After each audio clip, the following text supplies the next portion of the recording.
I believe with men's work and the men's work that I'm doing is that we need a village.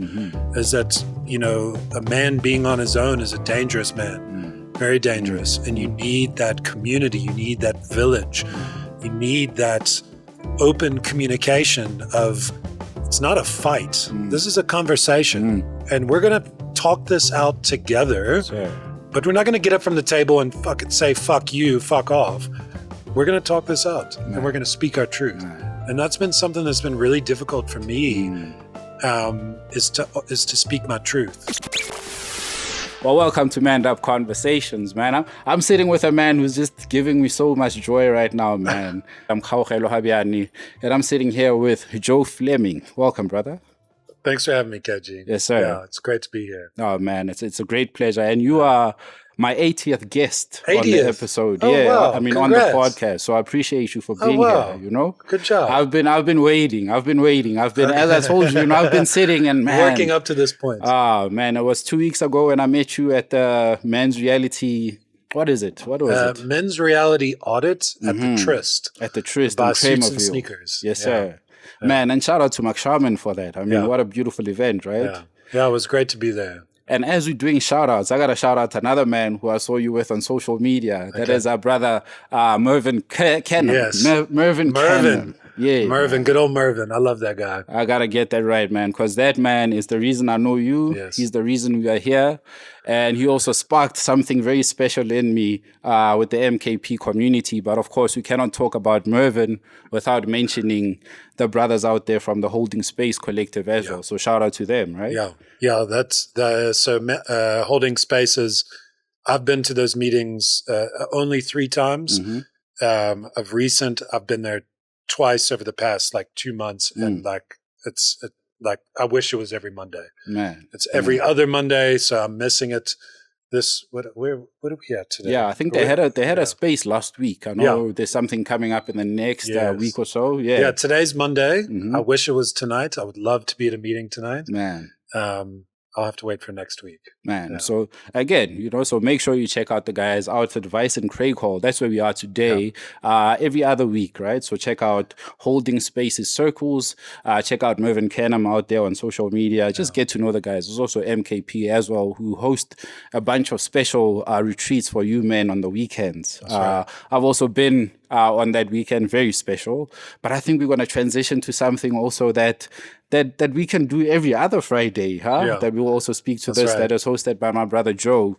But I think, Joe, before we get too far into that, man, something that I like to just break the ice with. I love your name, Joe Fleming. That sounds like some rapper. I can just adopt that and be like, that's my alias. Should I tell you my middle name? Please. What? It's Donald. Oh, wow. So because of the man in office in the States, people are like, oh, Donald Trump. And I'm like, oh, gosh. So I don't like to share my middle name. Sure. I mean, I'm proud of my middle name, but it opens it up for jokes. Yeah. I don't really care. Man. But yeah, it's Joseph Donald Fleming. So when I'm in trouble, it's Joseph. Okay, so I got to call you, say the full name, right? Yeah, Joseph Donald Fleming. But luckily I don't hear that anymore. I don't hear that. You don't get into trouble no more? Oh, man. It's a terrible feeling. But of course, and you said your full name, Joseph. And, Joseph, and I don't mean to go there, but I got to do it. You can go there. Joseph is Jesus' father, right? Often when I speak to people about their names, I want to just get to know from them. Maybe if you do have a story around why you were given that name, what that name means for you, and maybe how is Joe upholding that name today? Are you living into it? So my mother's father was Joe. My grandfather, my dad's father was Donald. So I got both of their names. Okay. As far as I know, my mother's father, I think he created all the shit in the family. He passed down certain traits to my mother that she and I worked through. Traits that I have struggled with. So he's the man that I don't want to be. Oh, wow. He's from what I knew of him is that, and back then he was doing the best he could. Yes, sir. So not to discount him in any way, but I I'll be the last of the Flemings. Mhm. I don't have. There's nothing after me. I'm Okay. not having kids, so Not having? Never wanted to have? I have. Okay. I have. Okay. But I will be the last of me. Ah, So bet. I'm gonna make one hell of a good fight. Man, Yeah. man, I Yeah. love it. So I'm here as we're sitting it- right in front of the champ himself, right? Yeah. I'm here to get punched in the mouth. Man, with my plan. man, man. Everyone has a plan until they get punched in the mouth. Exactly. Yeah. Mm. But I like being punched. It You helps. like the punching? Yeah, like Do you like the punching or the getting up after getting punched in the face, though? it's the getting back up. Mm. It's the getting back up. Mm. There's something beautiful in that. Man, It's hard to Man. get back up sometimes. and you've been up a few times, right? Yeah. Man. Yeah. I've been knocked down several times. Mm. I was knocked down last week, Mm-hmm. but I'm fucking back up and fighting. Fucking love it, man. Yeah.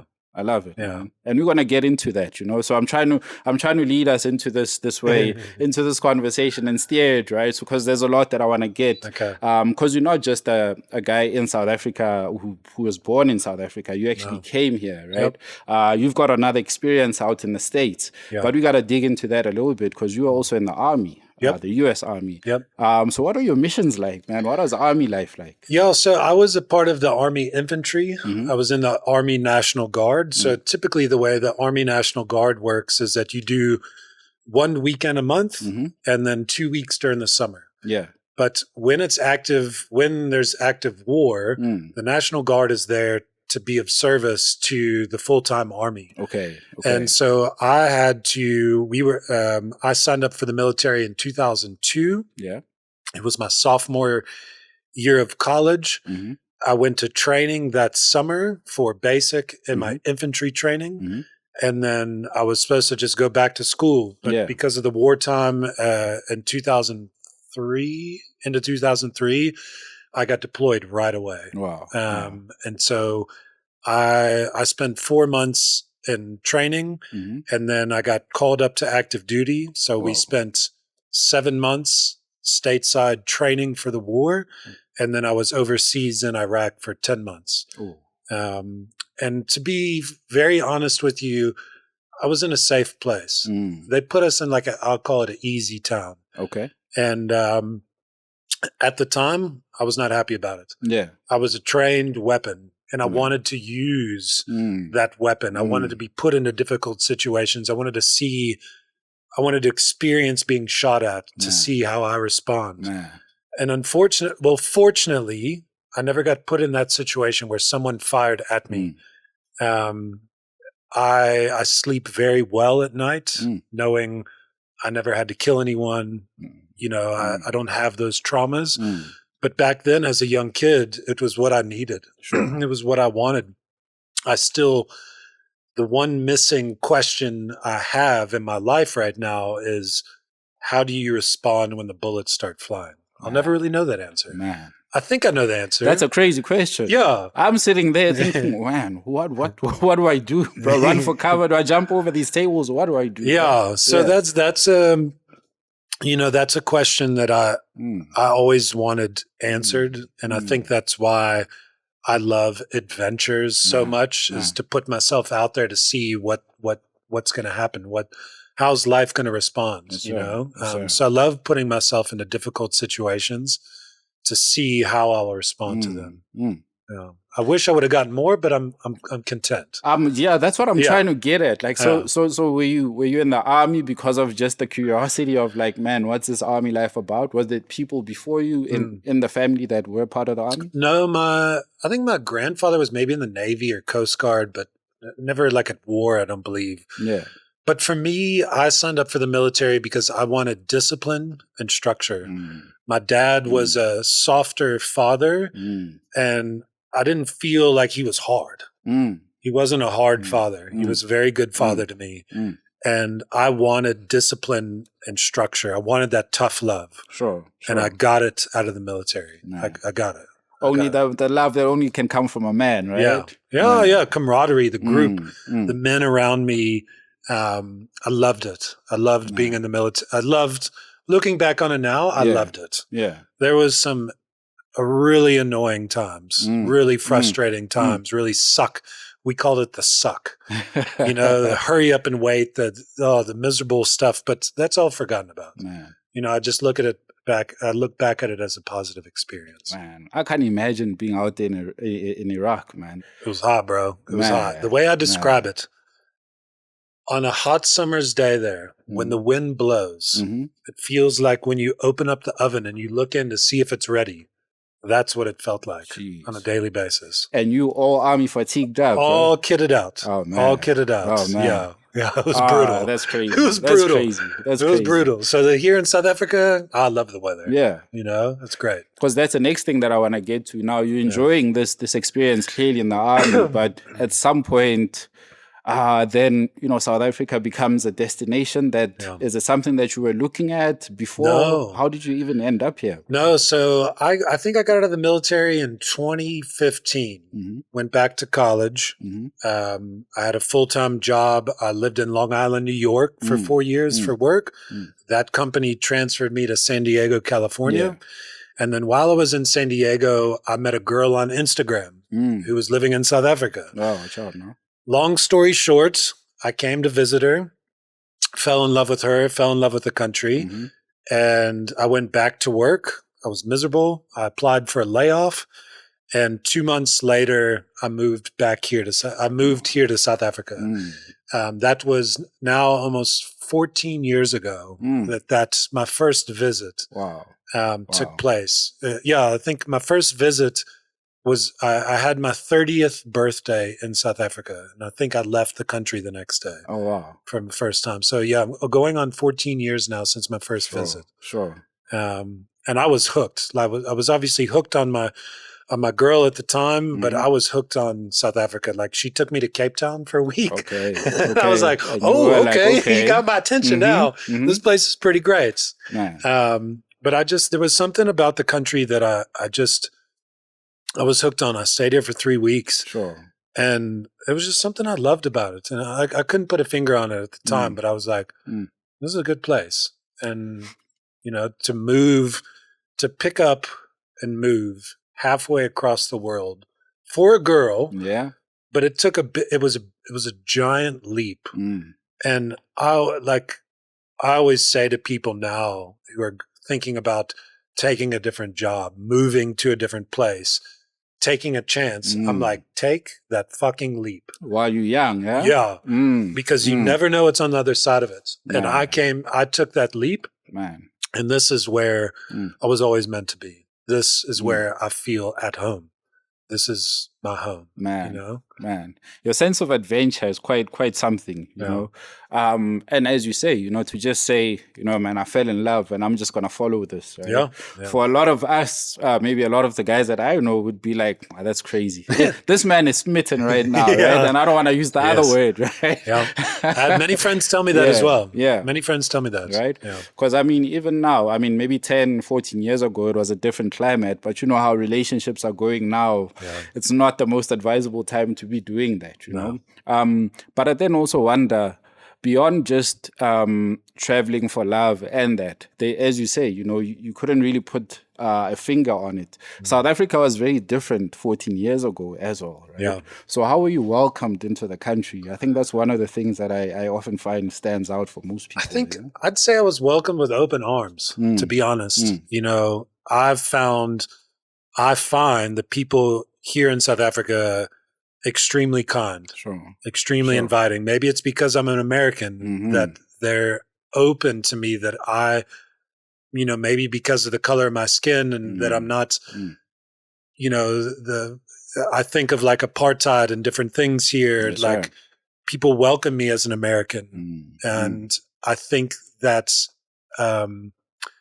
I don't know if that's favorable. I don't know if the word I'm looking for is favorable, but I'm treated differently. Yes, sir. Because I'm an American.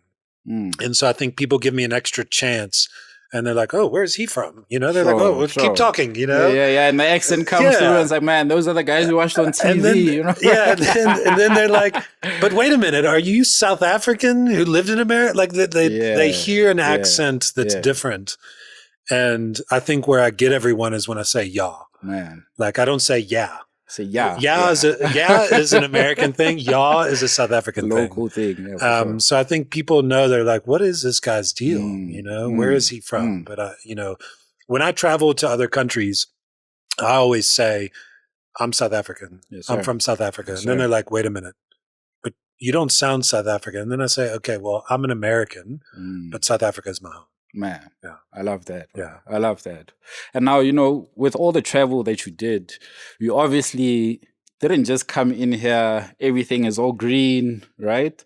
You met some challenges, right? Lots. And that's where we want to now get into the meat of this conversation, cool. Yeah? Because let's do it. I know you're ready for that. Yeah. But I mean, Joe, before, as I said, before we started this, you mentioned that you moved down here with a lady, things didn't quite work out. And unfortunately, man, as we know the stats right now, divorce is on the rise. It's on the increase, right? Yeah. And even the most loving couples, things happen. Yeah. That sometimes, man, just people can't keep it together, right? And I think it's wise to just separate. Yeah. But in your case, man, I know divorce is something that hits men very hard. And maybe not just a divorce, even a breakup. Yeah. We take I don't know how long to just get over that girl from like high school we still in love with, right? Or that girl from whenever, that person that we really gave ourselves to, gave our heart to, the one that we connected with, And just listening to you speak a bit earlier, I could hear, man, that this man you weren't just here because of a visa, you weren't just taking a chance, you were in there, man. Yeah. But unfortunately it didn't work. No. I had someone tell me just after my divorce, it was the best comment I ever heard. He said it to me about a month after my divorce. He said, congratulations. Man. And I was like,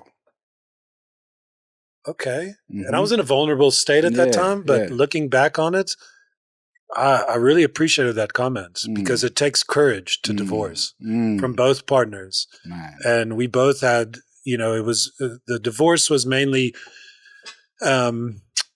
encouraged by her. She was the one that said, this is enough. Like she gave me so many chances and I was kind of holding on to it, but I'm glad that she had the courage to say, Joe, this is enough. Man. Because I wasn't meant to be with her. We had a chapter in this amazing book together. It was an amazing chapter, but the next chapter went on. Man. She had another chapter in her book. I had another one in mine. And I'm very grateful for what she taught me, the good and the bad. I think it was all good. Yes, sir.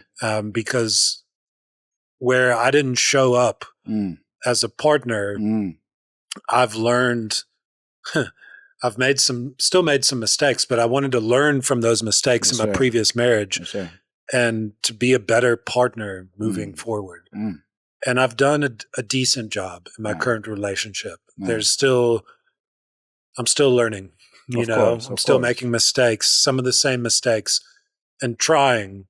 But I acknowledge my mistakes, and I'm seeing a therapist and I'm getting the help that I need because there's signs that kind of come up every once in a while that need to be a reminder that, okay, you're falling back into these habits, man, like step up. So it's been a rough journey, but I'm here. But you're here, man. I'm fighting. And you can speak about it too. Yeah, right? Happy to speak about it. Man, because, I hear that, you were given so many chances, right? And maybe I must speak for both sides right now and not just put one side down. I said a bit earlier that, if you can find a partner who can really ride for you, right, and sort of keep you going, at some point they get tired of all of that carrying. Now Joe's just... man, I'm like, Joe, come on. Just constantly I'm lifting this guy up. And I'm sure for some guys too, we can say that about the partners that we're with in relationships, right? That, man, I'm constantly doing the lifting here. At some point, someone has to gather that courage, right? That you spoke about. And I think in gathering that courage, what we do is we don't only just do it for ourselves. We also give that other person a chance to say, you know what, man, even if I don't see it yet, maybe without this person, I'll be able to see what they've been talking about. Yeah. And I think that's when you get the chance to then either start reaching out for other sources of help that could potentially give you maybe what you couldn't get from the person that you were with. What comes up for me when you speak on that is that sometimes I lose my sense of worth. And my current partner, she she sees my potential, you know, Sure. and not just my Sure. potential, but she sees me. Mm. And I often, I was losing sight of myself, Sure. and she was doing a lot of that carrying, that lifting up, trying to help me. And yeah, I was slipping, man. I was really slipping back into old habits. And, you know, I hit rock bottom again last week, and I got back up and started fighting again. And I just see the fighter that's in me. You know, he's back. Yeah. He's got some work to do. He's got a room to clean up. Yes, sir. It's a messy room at the moment. But it's possible, you know, and I think it's amazing to have strong partners in your life who support you.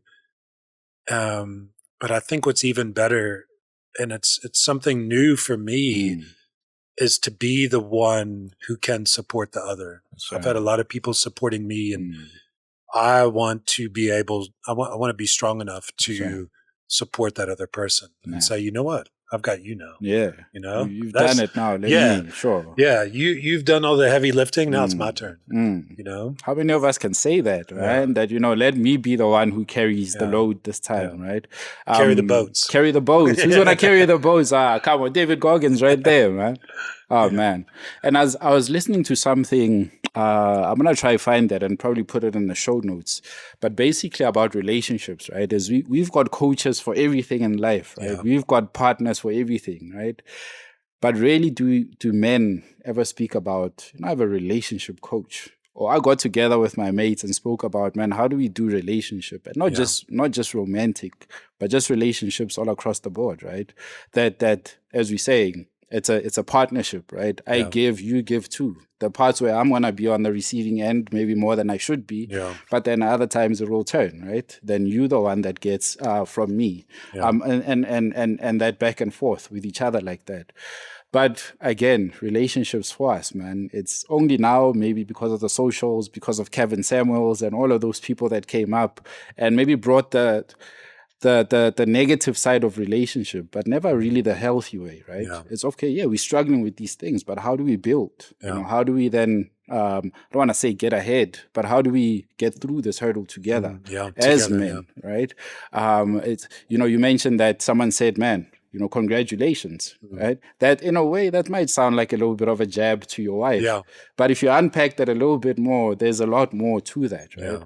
So, I mean, I guess what I'm trying to get at is in terms of now doing relationship with others, right? In romantic relationships, what can we take from those relationships to sort of filter into our ways of being with other men?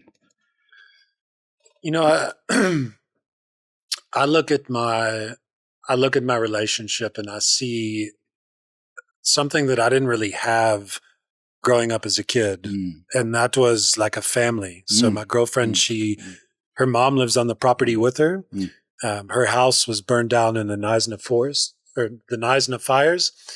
And she lives on the property with her mom, and my girlfriend has two kids. Yeah. So it's a family. You know, I was the only child. I don't remember. Before my parents split, I don't really remember a whole lot of my childhood. I don't remember what it was like at the dinner table. Honestly, it's like that part of my life has vanished. I don't know what that's like. Wow. But being around my girlfriend, I sit around that table and I listen to them talk and engage and share secrets, and they tell secrets to one another. Like what I share with one, I share with the other, and and it's been something that's been quite hard for me. Like it's been a learning curve to be in that space. But ultimately, it's a sense of community. It's a village. Like they have a gate in the door. They have a door in the gate to the neighbor's house. Wow. And they're great friends with the neighbors and their kids. Wow. So it's like a village. Yes, sir. And I believe with men's work and the men's work that I'm doing is that we need a village. Is that, you know, a man being on his own is a dangerous man, very dangerous. And you need that community. You need that village. You need that open communication of it's not a fight. This is a conversation. And we're going to talk this out together. Sure. But we're not going to get up from the table and say, fuck you, fuck off. We're going to talk this out and we're going to speak our truth. And that's been something that's been really difficult for me, is to speak my truth. Sometimes I'm very good at it. And then other times I kind of guard myself and I shut down, you know? So, you know, I look back at kind of reference it in a way to the camaraderie I had in the military of having all those people, those men around you that you felt like you were invincible together. And I think that's what a village is. I love that, man. You know, Joe, you mentioned something about being an only child. Yeah. And that's me, right? I grew up with mom and grandmother at home, right?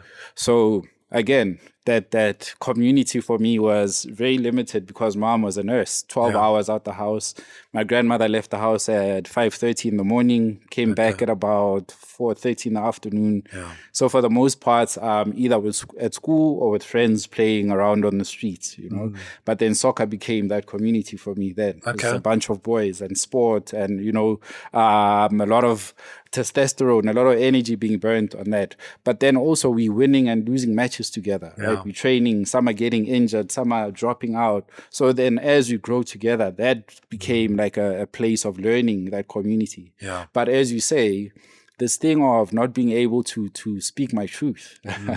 I listen to you say that and I'm like, oh man, that's me right there. You know, because then I don't know how to argue. You know, I said it in my relationship that, man, I've never seen people argue at my house. I've never seen people fight at my house. So when we're in a relationship and here you come with this argument, I'm like, okay, what do I do now? You know, sort of like you're saying, what do I do when the bullets are flying?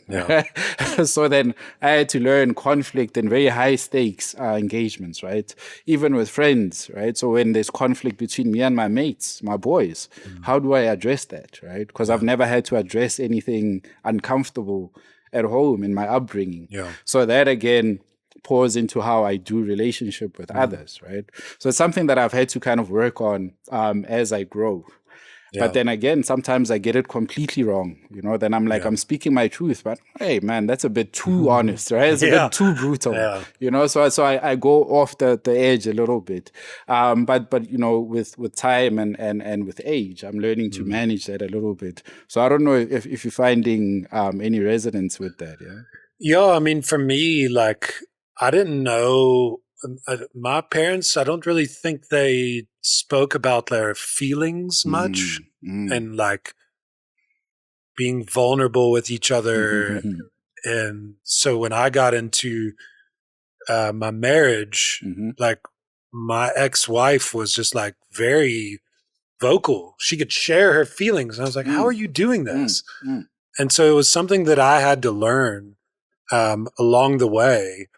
And even now, I'm still trying to perfect that. You know, I'm still trying to speak openly, and I still struggle with it. You know, there's times when I'm not that vocal, and I should be sharing a little bit more. So now, tell me about this courage, man, to just go out there and say it like it is. You know, and I know you're laughing because you know exactly where I'm going with this, man. I've gone on social media a few times and said some stuff, right? And maybe after that, I'm like, I don't know, man. I don't know if people will take that in the way that I meant it. You know, I'm not meaning to trigger anyone or impact anyone in a negative way, but this is what I'm going through right now. And I just need somewhere to share this, right? But I also have friends who would say, yo, man, why the hell did you do that? Why don't you call me? Right? And that leaves me with a bit of man, maybe I should have called, you know? But maybe this is what I needed. You know, I just wanted to put it out there. It wasn't for anyone specific, but I just needed to put it out there. And if someone can hear it, if they can resonate, it can touch someone in some way. Maybe someone is in the very same position that I'm in right now. And they need to see that, you know. So when you go out there on socials, man, and share stuff like you did, I'm not gonna say today because by the time the guys hear this, it will be a bit late. But we'll share a link to that video in the show notes. Okay. But just the level of vulnerability that you share, man. Where do you pull that from?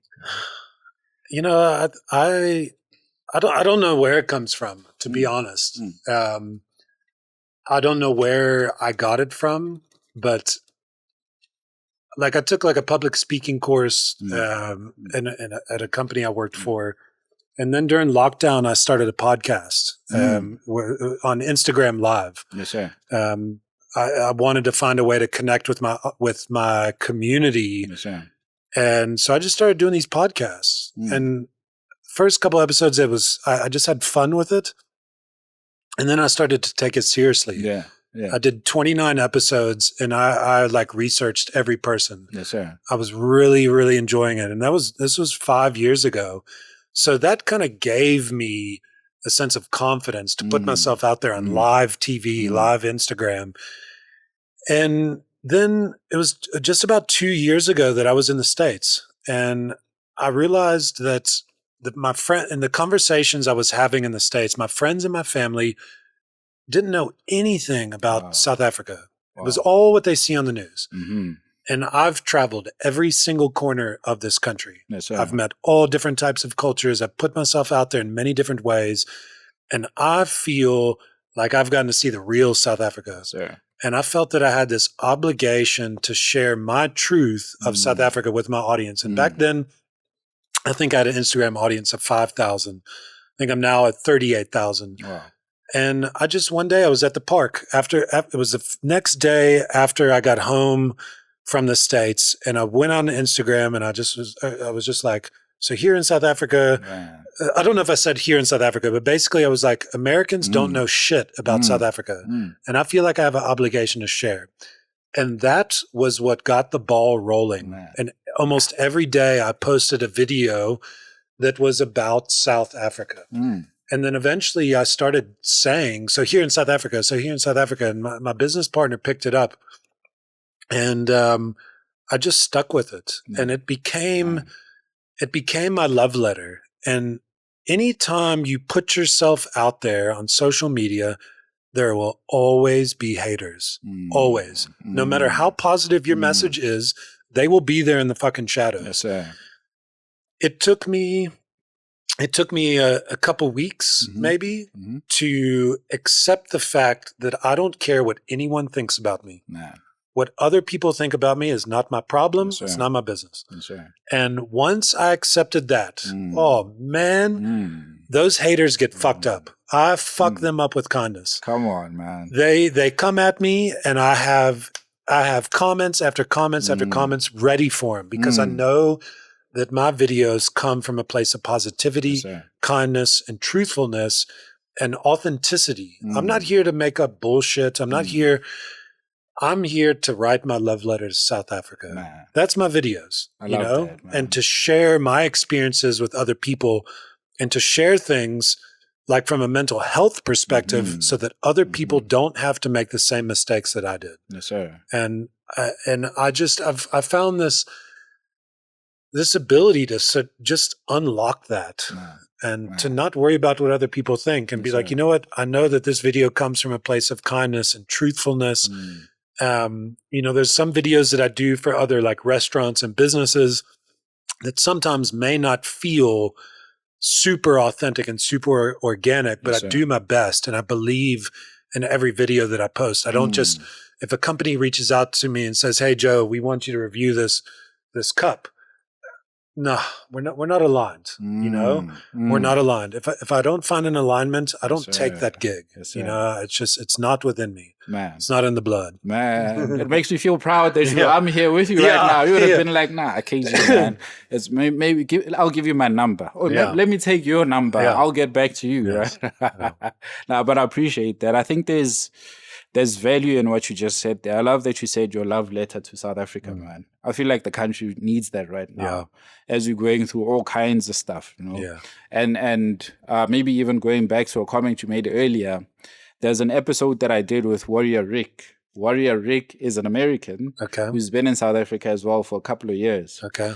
I think for decades now. But the question that I'd posed to him, or maybe the sort of angle that we're trying to speak to there is, again, being an American coming into the country, we don't look at, do I call them international foreigners, as foreigners in the same way that we look at a guy from Zambia, Nigeria, and all of that, right?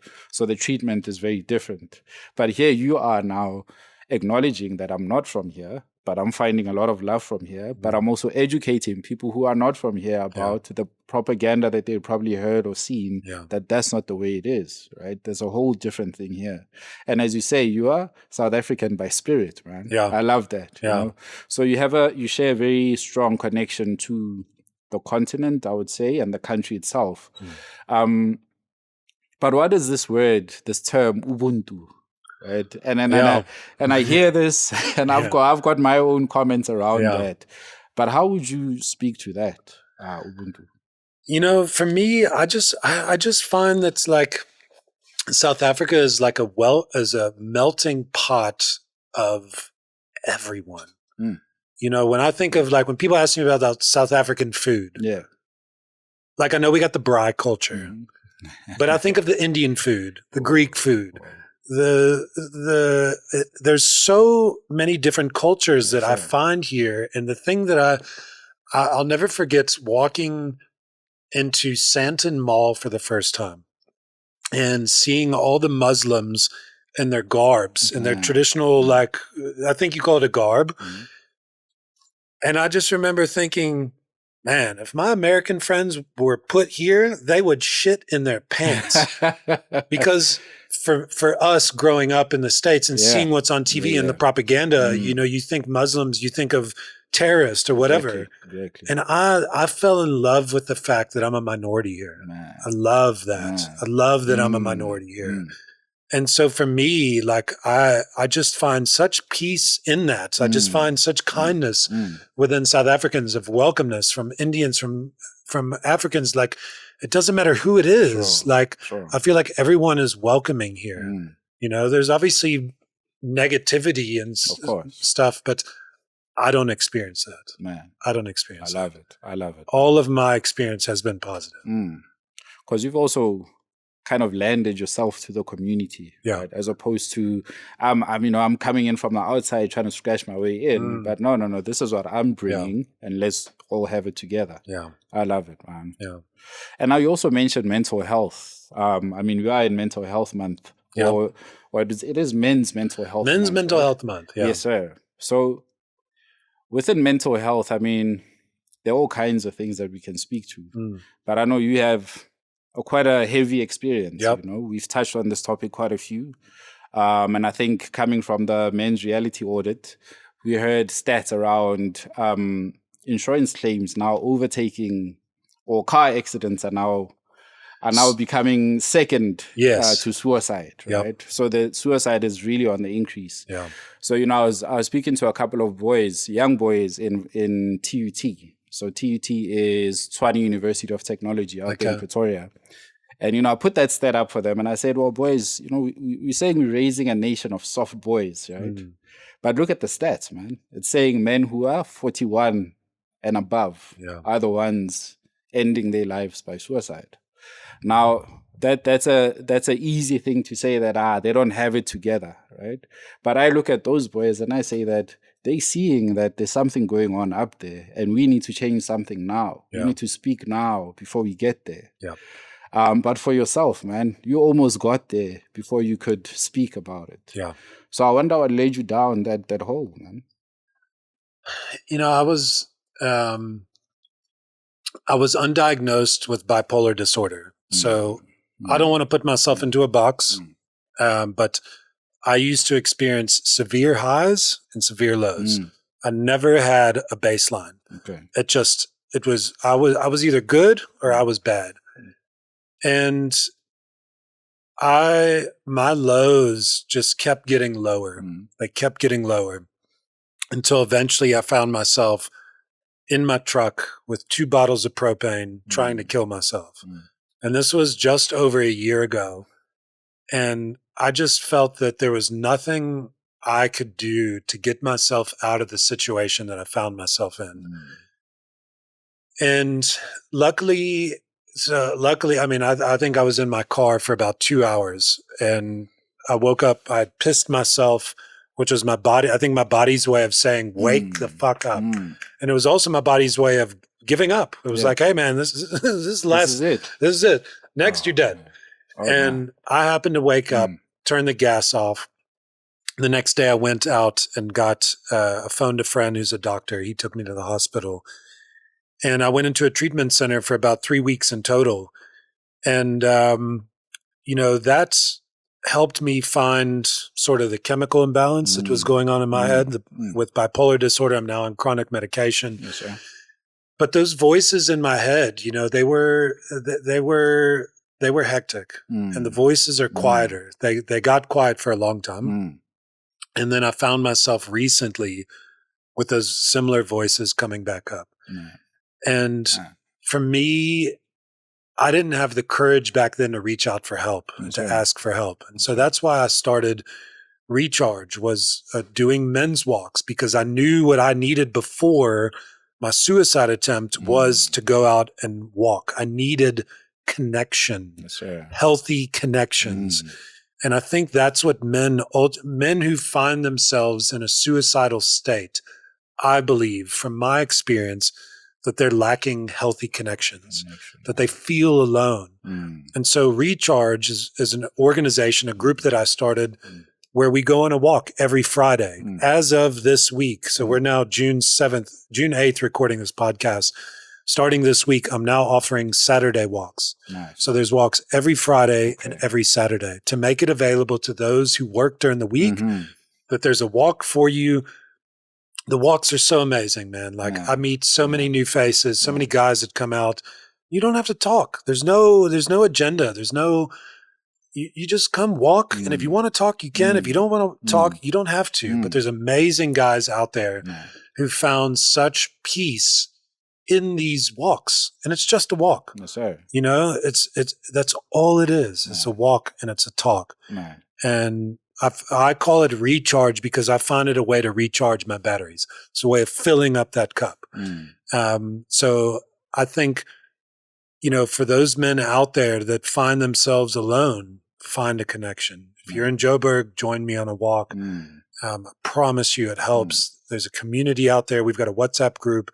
It's that loneliness that'll fucking get you. Yes, sir. Yeah. Man. Joe, you as you speak about that, man, there's a heavy feeling that I also sit with a little bit. I've never necessarily spoken about any suicide attempts or any of that. But you speak of voices, man. And these voices are just crazy, right? Yeah, your terrible roommate is what it's called. As an only child also, I've had to learn to know which voice, which voice is actually speaking right now, right? And I'm in spirituality work right now, and I'm learning that we sit with the voice of God, we sit with the voice of the evil one, and we sit with our own voice, right? And being able to discern between those voices. Now, I don't want to get too technical, and please don't take me as like I'm trying to preach at anyone, but just as a way to discern those different voices. And at times when you're alone, it can be very hard, right? And because you're also not very educated in the realm of the spirits, right? Because again, going into the spiritual realm, there are all sorts of things out there. And again, going there, you're not guaranteed to find good things if you go down into the spiritual realm, right? Yeah. So a lot of us are afraid of it. But I do tend to think when we speak of mental health challenges and that, there's quite I don't want to say an overemphasizing of mental health, but there's an emphasizing of the spiritual side of us, right? So I tend to then when I speak on mental health issues, but I also want to speak again to say to guys that, but do you also acknowledge what's going on with you spiritually? Right. We spoke about the saints, right, or what you call the mystics, right? And if you know of Saint John of the Cross, and again, to all my fellow Christians and Bible people out there, but Saint John of the Cross made this phrase quite popular, right? The dark night of the soul. And I think all of us have experience that, right? It's like depression is not this thing that you have to run away from. Of course, you need to get help for it. Yeah. But it's something that could teach you something. That's actually communicating with you. It's the soul saying that, man, you haven't paid attention here. There's something that's needed, right? Yeah. And again, in going into communities where I can actually take care of that.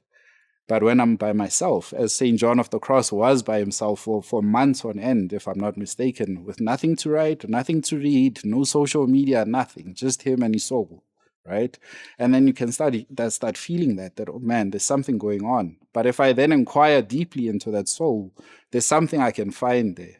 But again, we need someone like a therapist who's very, very, I guess, articulate in that world to then be able to point us in the different directions where to look, right?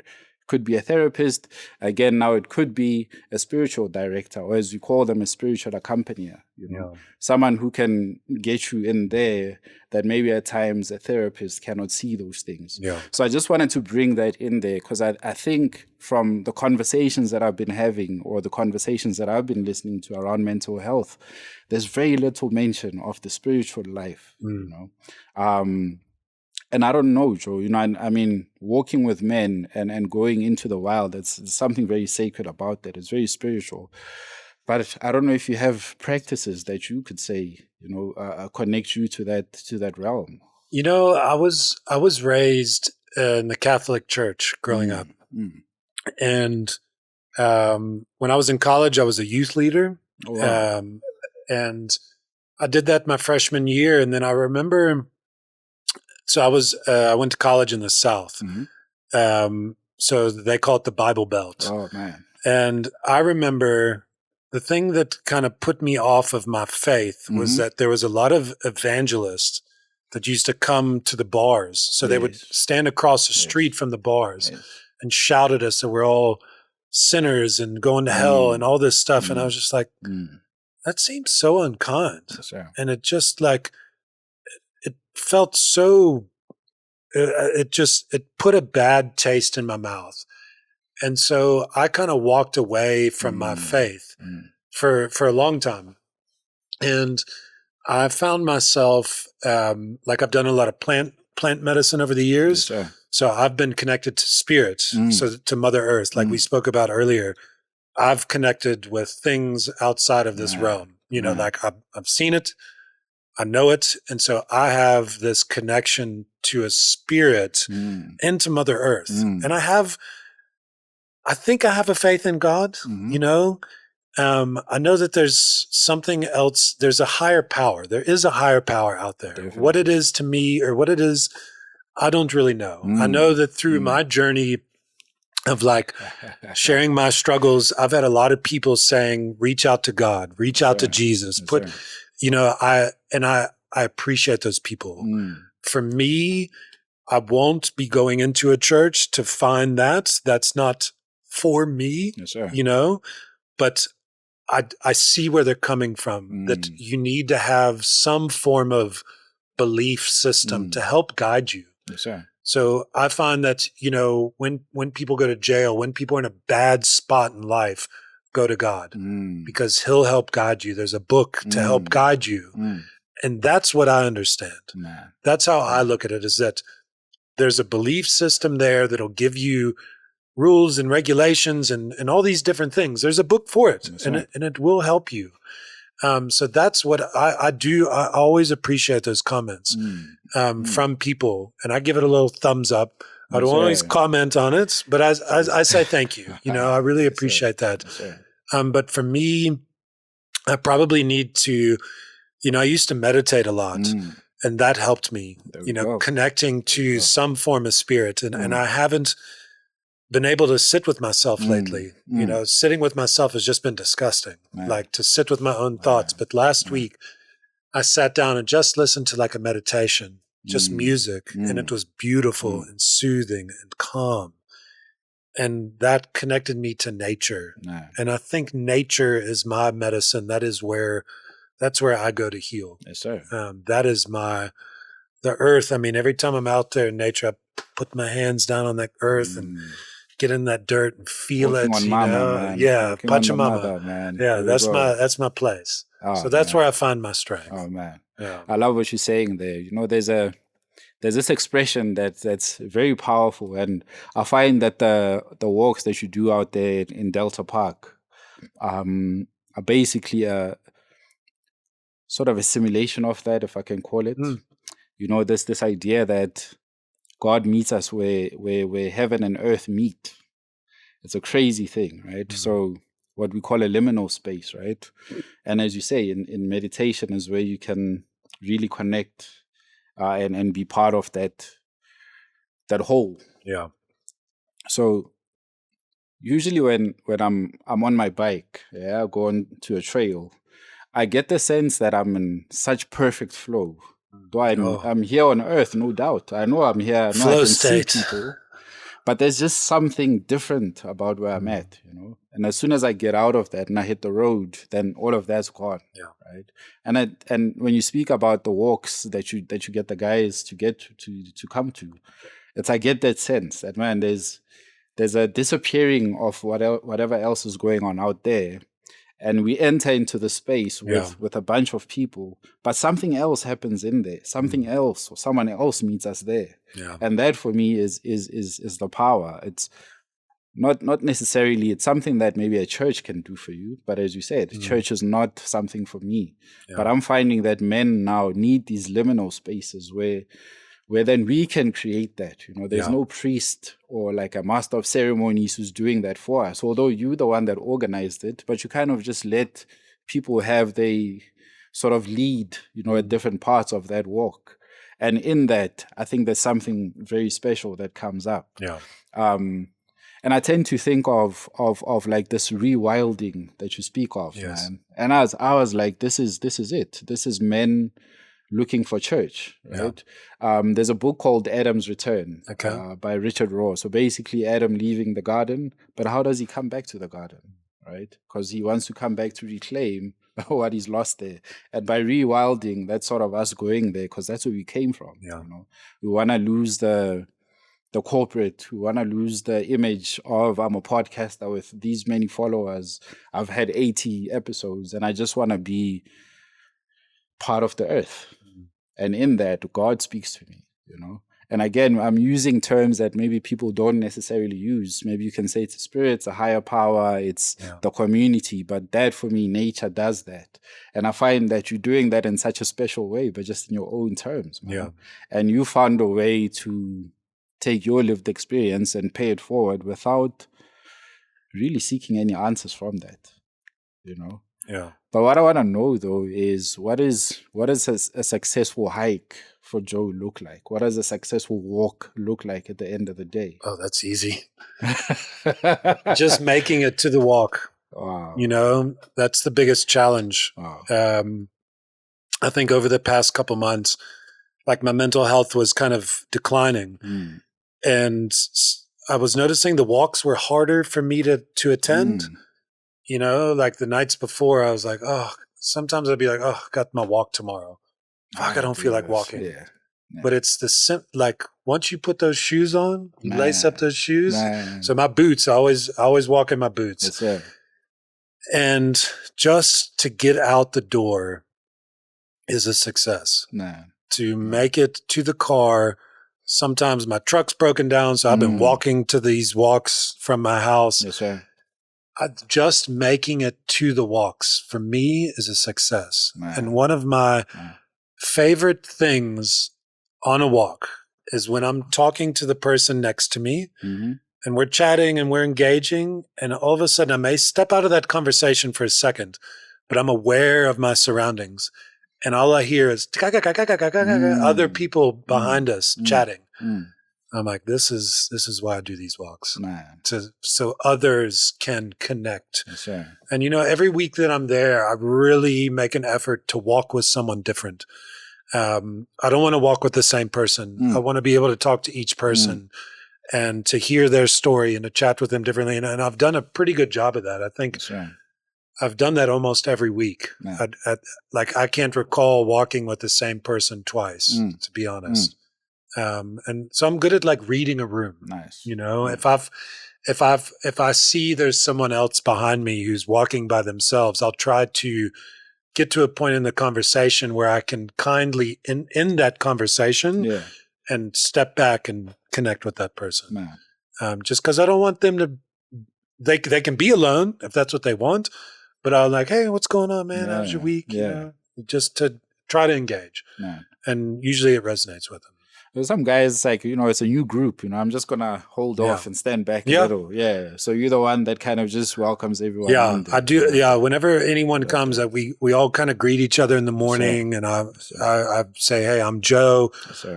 Everyone recognizes me. So it's not hard for them to know who I am, but I greet every single person, make them feel welcome.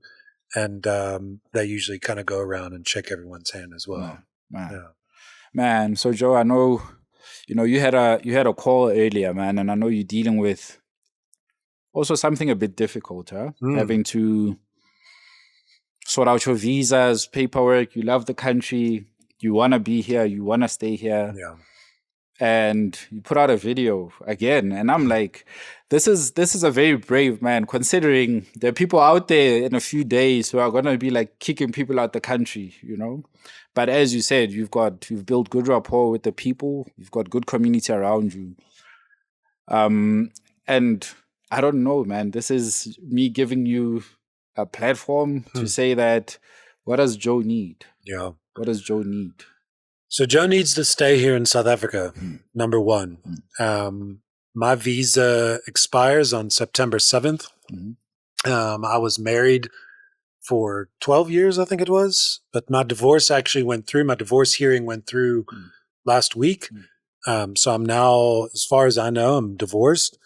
But I do amazing work. I'm very talented. I've got a lot of skills. And I think what I need is a company to sponsor me a visa.